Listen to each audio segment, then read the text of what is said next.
Good morning, student.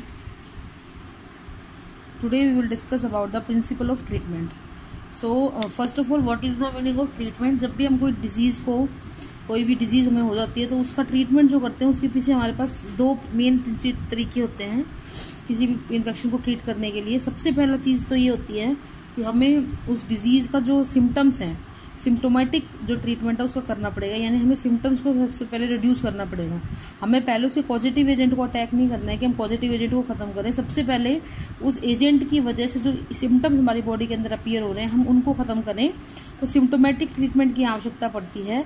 ये symptomatic treatment में उन सभी प्रभावों को कम किया जाएगा जो इन्फ्लेमेशन की वजह से आते हैं। लाइक अगर हाई टेम्परेचर हो गया है बॉडी का तो उसको लोअर डाउन करना ज़रूरी है।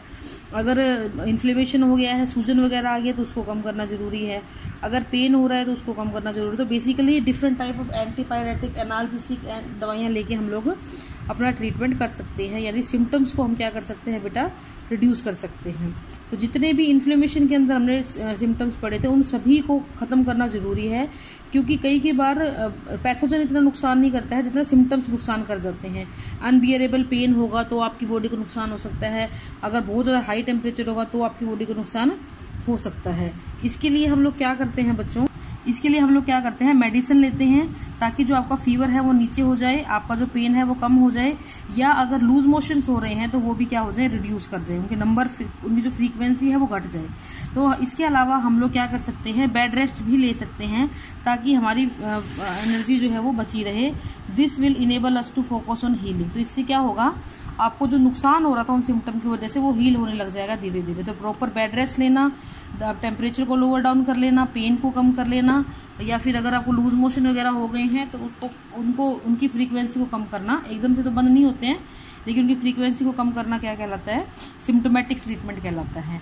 अब अगर सिम्टम्स सारे के सारे ठीक हो जाते हैं तो उसके बाद जो नेक्स्ट स्टेप आता है वो आता है, अब हम उस कॉज ऑफ डिजीज़ को ख़त्म करेंगे, to kill the cause of disease. यानी कि अब हमें क्या करना है बेटा, हमें पैथोजन को डिस्ट्रॉय करना है, हमें उस जर्म्स को डिस्ट्रॉय करना है जिसकी वजह से बीमारी हमें हो रही है।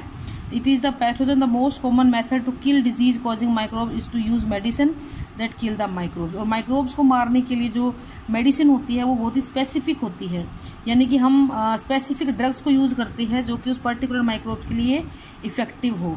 ये पैथोजन, क्योंकि आपको पता है there are variety of pathogen, जैसे कि वायरस है, बैक्टीरिया है, फंगी है, प्रोटोजोआ है। हर ग्रुप के लिए आपको हर ग्रुप का अपना एक स्पेशल बायोकेमिकल प्रोसेस होता है। तो हर ग्रुप के लिए आपको एंटीबायोटिक लेनी पड़ेगी या और कोई दवाई लेनी पड़ेगी, वो सभी की सभी स्पेसिफिक होंगी। एक ही दवाई से आप सभी का इलाज नहीं कर सकते हो, इसलिए specific drug for the specific pathogen. जिस प्रकार का पैथोजन होगा उस प्रकार की ही ड्रग्स को लिया जाएगा, ठीक है। इसलिए हम लोग उन ड्रग्स को ढूंढते हैं। और ये क्या ड्रग्स करती क्या हैं बेटा, ये उन पैथोजेंस का जो ब्लॉक होता है, बायोकेमिकल पाथवे होता है या उनकी लाइफ सपोर्टिंग जो सिस्टम होता है उसको ब्लॉक कर देता है। और ब्लॉक करते ही क्या होगा, आपका जो है पैथोजन मर जाएगा, क्योंकि वो उसकी लाइफ सर्वाइवल के कोई भी पाथ को, हो सकता है प्लाज्मा मेम्ब्रेन को तोड़ दे, हो सकता है उसकी सेल वॉल और प्लाज्मा मेम्ब्रेन दोनों को तोड़ दे, हो सकता है उसके ट्रांसलेशन में इंटरफेयर कर दे। तो इस प्रकार से उस पर्टिकुलर पैथोजन की ग्रोथ और डेवलपमेंट के जो प्रोसेस थे उनके साथ जाके ये दवाइयाँ इंटरफेयर करती हैं और उसको ख़त्म करती हैं ऑर्गेनिज्म को। This is what we achieved by antibiotics. तो इसके लिए हम लोग क्या करते हैं, हम ज़्यादातर क्या यूज़ करते हैं बेटा, एंटीबायोटिक्स को हम लोग यूज़ करते हैं। ये वो ड्रग होती हैं जो प्रोटोजोआ को मारने में भी हम लोग यूज़ कर रहे हैं।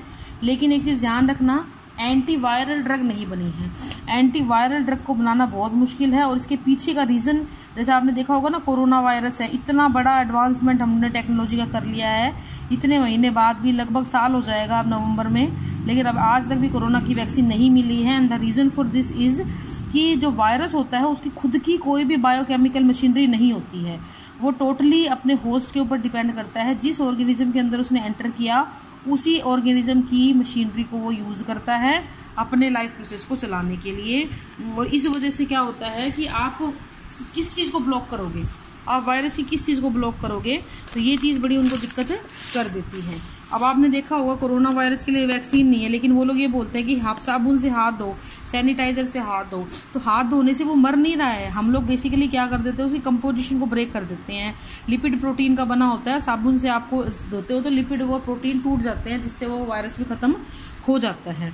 तो बेसिकली हमने उसकी किसी बायोकेमिकल प्रोसेस को नहीं ख़त्म किया, हमने उसकी कॉम्पोजिशन को ब्रेक कर दिया ताकि वो ख़त्म हो जाए। ऐसे ही सैनिटाइजर के साथ होता है। फिर आता है बेटा बचाव। देखो एक चीज़ हमेशा ध्यान रखना, एक लाइन होती है principle is prevention is better than cure. तो अगर आप बचाव कर लेते हो, बच जाते हो, तो बाद में ट्रीटमेंट करवाने से अच्छा है पहले बच के रहो। तो बिल्कुल इसी तरीके से आपने पहले ट्रीटमेंट नहीं करवाना है, पहले उसका बचाव रखना है। जैसे कोरोना के लिए भी यही कहते हैं बचे रहो तो ठीक है, बाद में फिर इलाज करवाते रहो। तो जब भी आप ट्रीटिंग करते हो इन्फेक्शन डिजीज़ से, तो 3 लिमिटेशन आपको नॉर्मली देखनी पड़ती हैं। पहला, एक पर्सन जो एक डिजीज़ से सफ़र कर रहा है वो उसकी रिकवरी बहुत धीरे से होती है और उसके बॉडी के बहुत सारे फंक्शन इम्पेयर हो चुके होते हैं।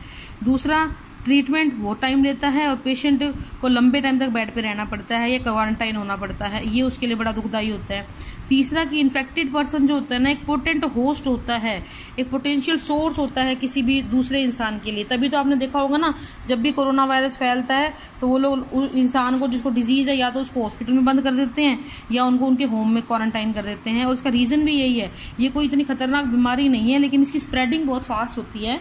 इस वजह से क्या करते हैं ये लोगों को होम क्वारंटाइन करते हैं ताकि दूसरे लोगों तक इन्फेक्शन ना पहुंच पाए, क्योंकि वो पर्टिकुलर इंसान जिसको ये डिजीज़ हो गई है वो एक पोटेंशियल सोर्स बन गया है इस बीमारी को फैलाने का कम्युनिटी के अंदर।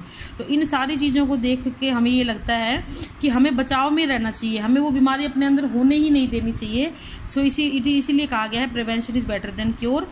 और कौन कौन से प्रिवेंटिव मेजर हम ले सकते हैं इसके लिए, बहुत सारे बीमारियाँ ना फैलें तो इसके कुछ जनरल वेज हैं और कुछ स्पेसिफिक वेज हैं। तो आज हम थोड़ा सा ही बताएंगे जनरल वेज के बारे में, जैसे कि साफ़ सफाई रखना, पब्लिक हाइजीनिक प्रैक्टिसेस बहुत ज़रूरी होती हैं। कूड़े के ढेर ना लगें, गंदगी ना फैले, मक्खियाँ इकट्ठे ना हो, ये सारी चीज़ें होना बहुत ज़रूरी होती हैं। क्योंकि अगर ये सारी चीज़ें रहेंगी तो डिजीज़ स्प्रेड नहीं होंगी, अदरवाइज डिजीज़ स्प्रेड होंगी और सभी लोगों को नुकसान पहुँचेगा। तो this is all for today बेटा, thank you and have a nice day.